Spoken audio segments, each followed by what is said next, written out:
Как избежать интернет-мошенничества? Мошенники каждый раз придумывают новые виды и способы обмана. В этом видео мы расскажем вам, как не пострадать от преступников и сохранить свои деньги.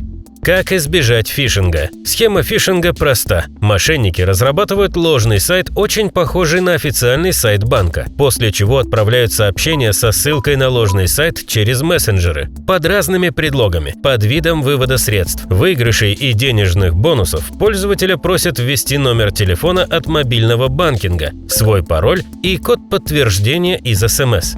Как определить ложный сайт? Обращайте внимание на название сайта. Подлинный сайт начинается с HTTPS. Сайт-подделка начинается с HTTP, либо название сайта может быть чуть изменено, например, cbk.wallet. Сохраняйте в секрете свои пароли и пины, которые банк отправляет вам. Не сообщайте их, а особенно подозрительным и посторонним лицам.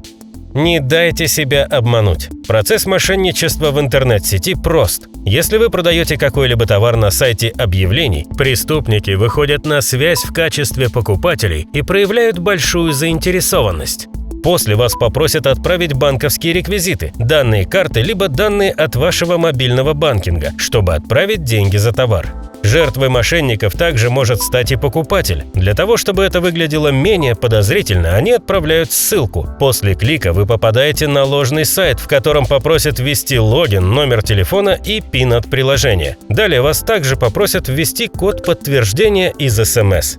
Внимание! Банк отправляет код подтверждения на ваш номер телефона, так как обнаруживает потенциальный вход в вашу учетку с другого устройства. Если вы передали его посторонним лицам, преступники смогут получить полный доступ к счету и украсть все ваши сбережения. Для перевода денег на мобильный банкинг отправителю достаточно знать лишь ваш номер телефона, но при этом у вас не будут просить пароль и код подтверждения из СМС. Не переходите по подозрительным ссылкам, не вводите свои данные и не сообщайте их никому. Позаботьтесь о сохранности своих денег самостоятельно.